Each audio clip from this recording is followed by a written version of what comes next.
Ancora sole femmine, questa volta di 4 anni sulla distanza del miglio, ritirata Emma Point, restano in 9, 1 Elena Selfs, 2 Elizabeth Trek, 3 Esther Pan, 4 Eira Club, 5 Elsa Cis, 6 Eva Big, seconda linea, 8 Evita Risaia TRGF, 9 Evo Ala Model, 10 Eva Nu degli Ulivi. Favori per Eva Big, numero 6, Antonio Di Nardo, macchina che accelera con Eva Big velocissima che cerca di superare Esther Pan. Esther Pan conquista la corda, Eva Big subito al suo attacco. Vantaggio, si accoda in seconda posizione poi Numero 2 sull'errore di Elizabeth Trek. squalificato. Eva Big e così all'esterno c'è la puntata ora di Elsa Cis. Elsa Cis avanza. Numero 1 Elena Self, Anche Elena Self viene squalificata, 400 iniziali che se ne vanno in 29-9 al comando. C'è Esther Pan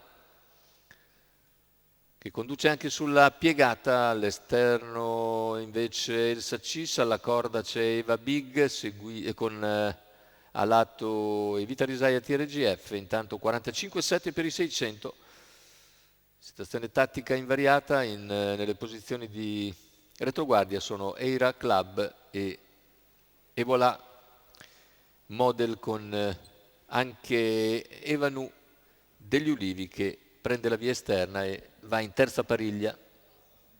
Tanto i cavalli hanno completato in 1-1 gli 800, sempre leader Esther Pan che arriva al chilometro nell'ordine dell'1,17. Viene via in terza ruota ora Evita Risaia TRGF che lancia lo speed da traguardo lontano e va sulla leader per impegnarla. Intanto si libera anche Eva Big. Siamo sulla curva conclusiva con Evita Risaia che sta attaccando Esther Pan, Eva Big che sposta dalla seconda posizione e scatta all'esterno. Completamento della curva, ingresso in dirittura d'arrivo, si presenta in vantaggio Evita Risaia TRGF, mentre ha sbagliato Eva Big. Evita Risaia insiste su Esther Pan che tenta la difesa e nel finale Evita Risaia TRGF la porta a casa e vince sulla stessa Esther Pan, seppure di precisione. Tentato di rientrare nel finale Esther Pan, ma Evita Risaia era già passata e ha mantenuto quel minimo di vantaggio sul traguardo, mentre al terzo posto finisce a centropista bene Eira Club.